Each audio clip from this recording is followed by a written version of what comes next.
Well, let's get started real quick. So here's the thing. Your greatness was long before this lawsuit. So we're going to put that aside. Lawsuit is what it is. But where did you go to undergrad? I went to undergrad at the Florida A&M University. That's what we're talking about, right? So you were prepared for this journey, whether you knew it or not, right? I was prepared before I entered college. Okay, there we go. Activism is in my DNA. I'm a daughter of a civil rights attorney. He represented Rosa Parks. I am the daughter of a mother who won the largest discrimination case in the state of Michigan for race, age, and sex. This is what we do. I love it. I love it.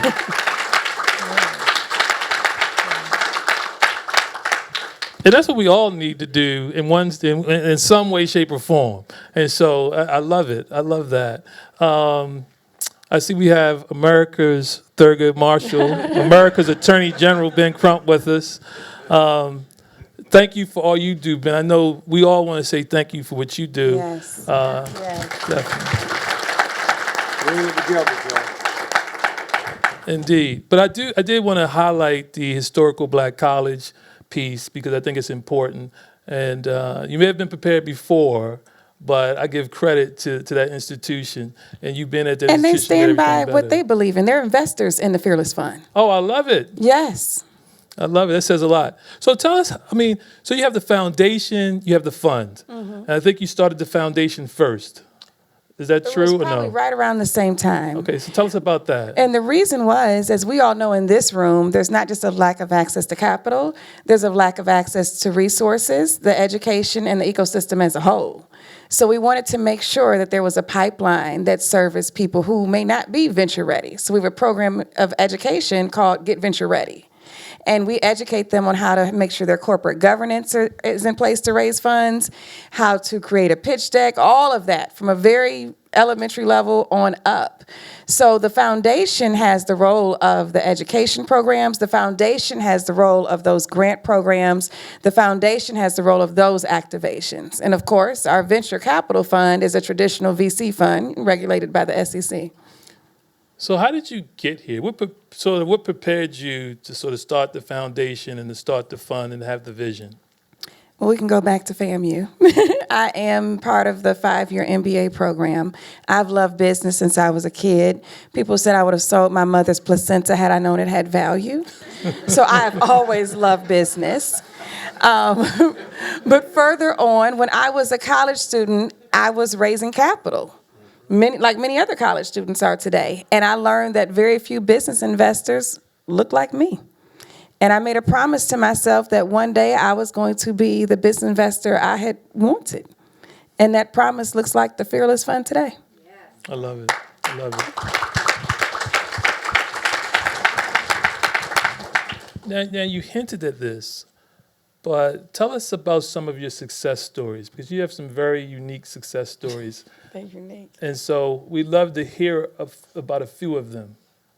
And tell us, everything you can tell us about them to the extent like when you first sort of made the decision to invest in some of these people, when they came along maybe through your foundation, what they're doing now, that kind of thing. Yeah, I can give any of those examples. When you said unique, I was like, oh God, I've lived many lives, so I didn't know where we were going with this question. But I remember meeting Tracy Pickett. She is the founder of Hairbrella, which is the rain hat reinvented. And I met her June of 2019, and I was like, oh my gosh, she has it. But it wasn't in her numbers just yet. She was like, I've done revenue of $35,000. I'm like, yikes, you in CPG, I need these numbers much higher. So I just watched her. She's an attorney. She's an inventor. Her product is patent. And I said, let me just watch her, because there is a level of intangible that goes into what we do. We're betting on founders. Of course, we need everything tangible to line up, which wasn't lining up just yet. So I said, let me watch. And then September, October came around of 2019, same year, and she was doing like 6 figures a month in revenue. And I was like, okay, I knew she had it. So by January 2020, I said, are you still interested in the Fearless Fund? And she said, oh my gosh, I've done about $1 million in revenue. I'm like, ding, ding, we on point now. And she said, I'm going on Good Morning America. I need to be ready, they said, not for a 6-figure a month, but a 6-figure day. And I need a capital infusion. in order for us to be able to produce at that level.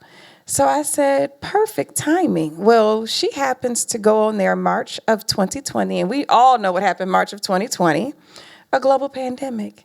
She added a face shield onto her rain hat reinvented, and now the medical industry and the restaurant industry are like, we need your product. And I said, this just shows you, I said, women of color are so scrappy. She's like, I'm gonna take this moment, I'm gonna use this, and we're gonna flip this into some more cash. And she's had many six-figure days since then. This is so awesome. How'd you meet Mr. Crump? Oh my gosh, I don't know the first time I actually met Mr. Crump, but Attorney Crump was in Tallahassee when I was a student. Yes, had a law firm, Parks and Crump, back then. So I'm not sure when I first met Attorney Crump, but since we started the fund, he has been one of our biggest cheerleaders and one of our biggest supporters in this work. I love it. You know Mega? Of course. Yes. Of course. Yes, just like you went to FAMU. And I'm a Delta. There you go. And he's an Omega, so yes. I love it. Yeah. So, Rachel, any thoughts? Just any questions? Yeah, so I'm curious. So I help sponsors raise capital from investors. It seems like your investors have been amazing. You have an amazing group of investors. I'm just curious if you can talk a little bit about their support as you've been going. Oh, sorry. Just maybe talk a little about your investors and their support. You know, I've seen you on all this media, and you've just been doing an amazing job, and you are truly fearless, and I'm really inspirational to all of us in this industry. So I would just like to hear about the people that are backing you a little bit as well. Whew. It is important. People have chosen to come along this journey with us, and we are very grateful because they are the ones who empower us to do the work that we do. They are the people who empower us to be able to attack these disparities. They are the people that are helping us move the needle on the 0.39% that is deployed to women of color. They are definitely important. I'm very, very grateful. But everybody keeps stopping us to ask us, what does support look like? And honestly, support looks like dollars. Mm-hmm. It does not look like any type of verbal action, which we are grateful for, but it really looks like dollars, especially at a time like this, when we are dealing with a situation where our opponents are very well funded. Yeah. I'm talking $770 million for the cause. And here we are, a micro fund. Right. So support looks like dollars. We need investors, more investors to come on so we can continue to do this work. Go ahead, Attorney Crump. Yeah, I would expand on that, Rachel and Joe. I saw your PowerPoint presentation. You know, we're going to take some of your notes in the court to fight this enemy of equality. Because Joe is truly one of the most brilliant corporate lawyers I've ever had a chance to work with. And I said it privately, and I want to say it publicly. Give you your flowers, brother. Thank you. Thank you. Absolutely. You know, to Arian's point, Rachel, now more than ever, if you say you stand for diversity, equity, and inclusion, it can't just be rhetorical. Your actions have to match your words. So all these corporations, all these individuals who say we understand the importance of diversity, equity, and inclusion, well, it's like my grandmother taught me when I was a little boy. I'd rather see a sermon than hear one any day of the week. Right now, it doesn't matter where you stand at in times of convenience. No, it matters where you stand at in times of conflict and controversy. And that's what we have going on with this enemy of equality, this Edward Bloom, who has been emboldened now that he's had the Supreme Court say that, you know, they can push back on affirmative action in higher education. We knew he wasn't going to stop there. We knew he was now going to come for the next thing, and it happened to be the venture capital space. And if he's successful there, then he's going into the MBEs, the minority business enterprises. And then from there, he's going to go into employment. and say you can't hire black and brown people and any person of color. You can't have any consideration to try to make your corporation or entities look like America, look like diversity. No, we want it to just look like it looked back in 1866 when the laws were passed to be able to have black and brown people have a seat at the table. And so, really, when we think about what's going on, y'all, we have to understand what Arian Simone and Ayanna Parsons did was historic. It was a sea change. What they were endeavoring to do, these two young, brilliant, bold, beautiful sisters said, we're going to create a fund to be able to give women, especially women of color, a seat at the table who had historically been denied ever having a seat at the table. And so I stand here, Joe Dre, and I see all the legalese and all the legal points that you articulated so well as to why they won't prevail. But the real reason why they won't prevail is because of what Arian and Ayanna stand for, what they're doing. The great Victor Hugo said, nothing, not all the forces from all the power of all the armies in the world can stop an idea whose time has come. And the idea that these young women have put forward, time has come, and the enemies of equality will not be successful in stopping them. Preach, brother. Yeah. So this is very interesting. The basically you're doing what we expect people to do, right? You're saying, I'm going to help some folks in my community achieve more and to be successful. I'm going to go out, create funds, and give an infusion in cash into people who have been underrepresented in a particular industry. And so it's kind of like, and then you get sued for it. Yeah, we're being sued exactly for what our thesis says. Correct. Right. And so, which is kind of crazy, right? But tell us about this, because this is a process. So lawsuits are not fun. There's nothing fun about them at all. There's nothing friendly about them.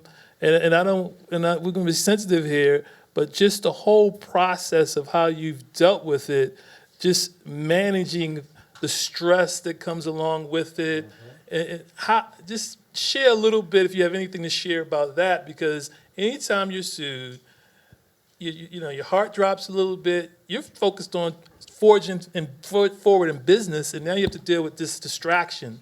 And so tell us a little bit about how you've handled that. And before she answers that, Arian, please talk about what you all were trying to do, the numbers. I mean, how bad the numbers were for women and women of color, and what you all were endeavoring to do. And the fact that this guy has hundreds of millions of dollars to come and try to attack strategically.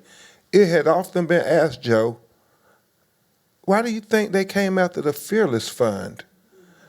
And, you know, the only thing I can conclude is he came after these two young sisters because he thought they would be the easiest ones to pick off. He didn't know her background. Yeah, he didn't know her background. He didn't know that she is our 21st century Harriet Tubman in this space. And yeah, and her partner is Sojourner Truth.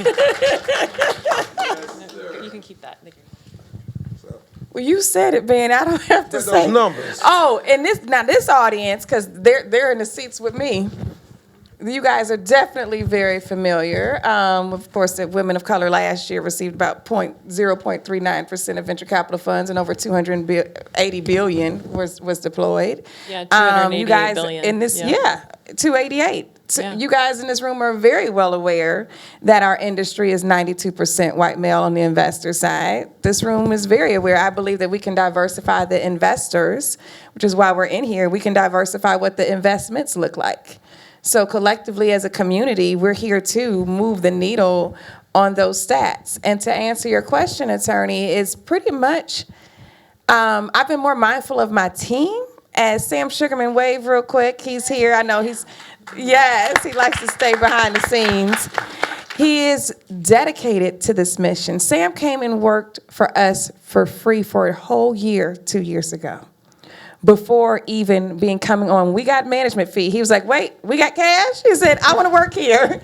And left his comfortable job of where he was at. He came from Hamilton Lane, came from investment banking, sat on the fund sides of things. So he's helped me with fundraising and just truly a blessing. I've been more concerned about them. I brought somebody in to do professional and spiritual development the other day because I'm like, let me make sure they're sound. Because this, mind you, is not just affecting us as the leaders, it affects the company as a whole.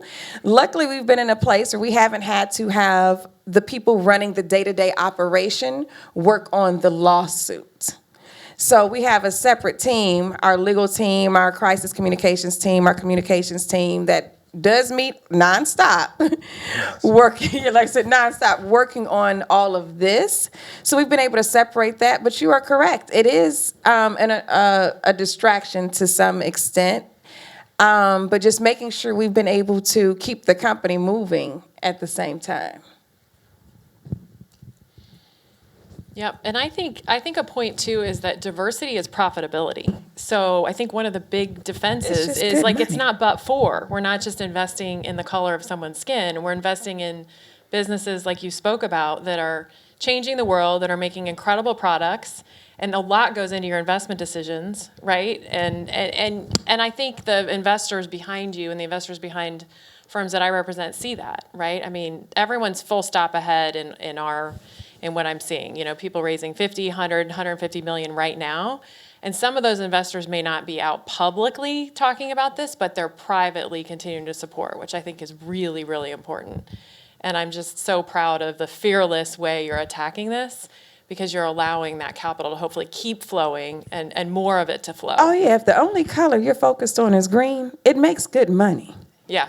Point Yeah. blank. Yeah. Diversity reports have proven that diverse teams outperform non-diverse teams all the time. Exactly.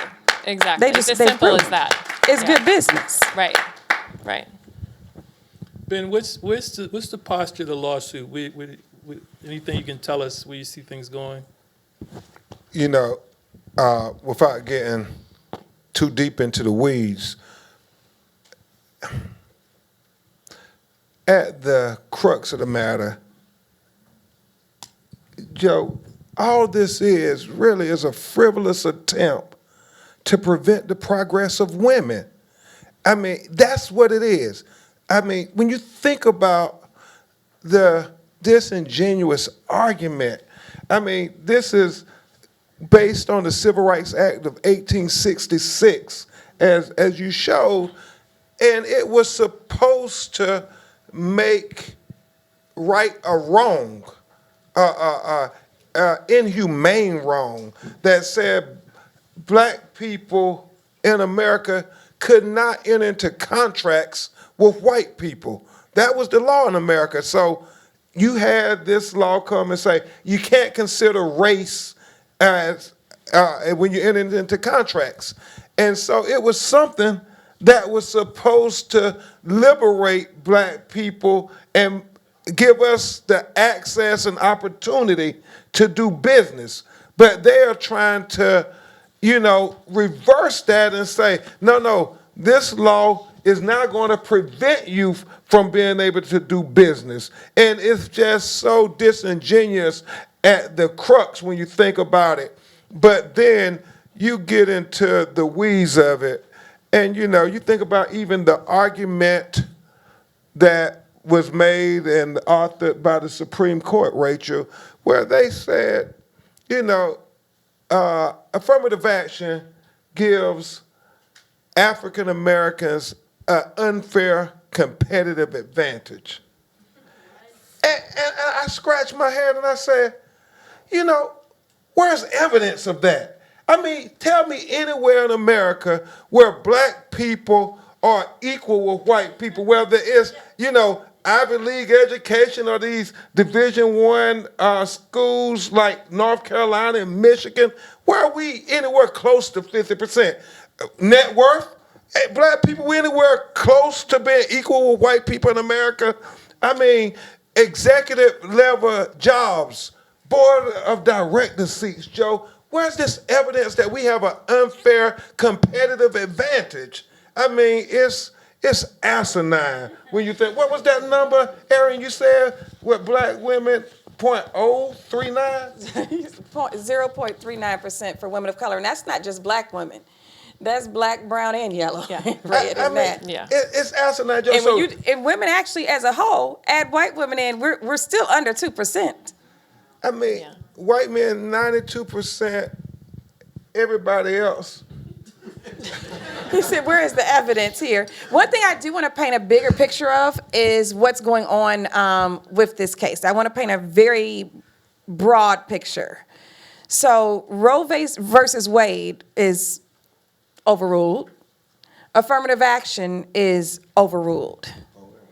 So we've now taken, I gave a description earlier that it's like a T-shirt. And when you have like a string, it's like, okay, we can cut this off. But if you keep pulling at it and keep pulling at it, it starts unraveling. And what they are unraveling is the American dream. Wow. Just little bit by little bit by little bit. But this right here, this pull, when you're talking about of economic freedom, this is where the shirt falls apart. Which is why all of the support and attention have to be on this in order for this to stay sewn up. This is a campaign that is very anti-American at the end of the day. And it is trying to reverse all civil rights. This is just a very big chunk of it. And Joe, today is the Fearless Fund, and I know we're talking to a lot of venture capitalists. If they succeed with them, guess who they're coming for next? Well, it's a precedent case. It's a case that sets precedent. Yeah, I mean, one thing I do want to point out is that it does set precedent, but you do have Congress, and I'm not suggesting that Congress is the answer. I'm not suggesting that at all, but I am saying that these are statutes. So when the courts go awry of the intention of Congress, then Congress can clarify. And I'm not suggesting that will happen, but just as the lawyer in me, I want to just throw that out there. And I feel you, Joe, but God knows I can't put my faith in them right now. But it is something that is something that people can try to influence. Well, I'll tell you make a good point. I want to say something, too, about that, because this is very concerning even from a government standpoint. I was in a meeting about 2 weeks ago with the Department of Energy. And they said, we're in an emergency meeting, half the staff is gone. I said, why? They said, well, they're in the SBA 8A meeting. I said, well, yeah, the program, you guys as know, I see her shaking her head, it is halted. So the government has already stopped their minority grants. Oh, you didn't know, Andrew? Yeah, the government has stopped their minority certifications. Oh, yeah, we were filed on August 2nd, August 3rd, the headlines, SBA 8A halts. And that right there is instilling fear. So this reason why we have to win is because just by instilling fear, they've already made progress. Yeah. And with that, oh my gosh, that's why I said the big domino effect of what's going on. This is the part in the shirt where the shirt falls apart. Because the government set-asides for minority contractors, that is all across the United States of America. It is where the shirt falls apart. If you take away the Atlanta airport, which has a 38% minority mandate, that drops. The streets on our street, the pavements, the roads, everything, it drops. Yeah. Now, it's an incredible point because I think a big part of the lawsuit, they want to have a chilling effect. Yeah. They want people to pause, and quit giving to minority funds, whether it's venture capitalists, whether it's minority business enterprises. They just want corporate America to pause and say, hey, well, I don't know, because they're saying there's a question of legality. And even though we keep talking about these legal technicalities, I go back to where we started from. Where do you stand? We remember Martin Luther King said in the letter from the Birmingham jail, just because they say it's legal, that don't make it right. And we got to remind people of that, Everything Hitler was doing to the Jews in Germany, they said it was legal. Dr. King said that didn't make it right.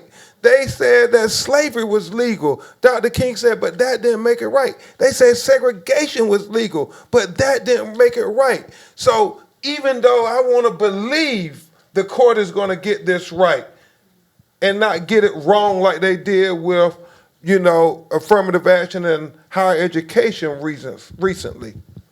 Regardless of what they say, y'all, we all have to say, like Dr. King said, just because they try to tell us it's legal to discriminate or oppress minorities in America, we still have to say that don't make it right. And we got to say it not only with our words, more importantly, we got to say it with our actions. We have about 2 minutes left. Attorney brought up Congress. It reminded me why I even brought up the government. So I asked them in the meeting with Department of Energy, I said, well, why are you guys backing down? They said, one, we're not a private entity. We don't have the funds at our disposal just to go fight lawsuits. And they said, and right now, Congress is not in our favor for us to go change the law on it, so we're just changing our programs. I said, oh. Yeah, I mean, one point is that when things go up to you don't want things to bubble up to a court that is going to make bad law, so to speak, right? And so avoidance in times of, if you think you know the outcome, why go to the Supreme Court? And that's why Edward Bloom has these lawsuits percolating, because he wants everything to go up to the current Supreme Court. So, everybody has a strategy. I mean, I think one of the great things is that if you want to invest in blacks, businesses, if you want to invest in historically disadvantaged, if you want to invest in women, diverse groups, peoples, and businesses, these laws and these lawsuits won't stop you from doing that.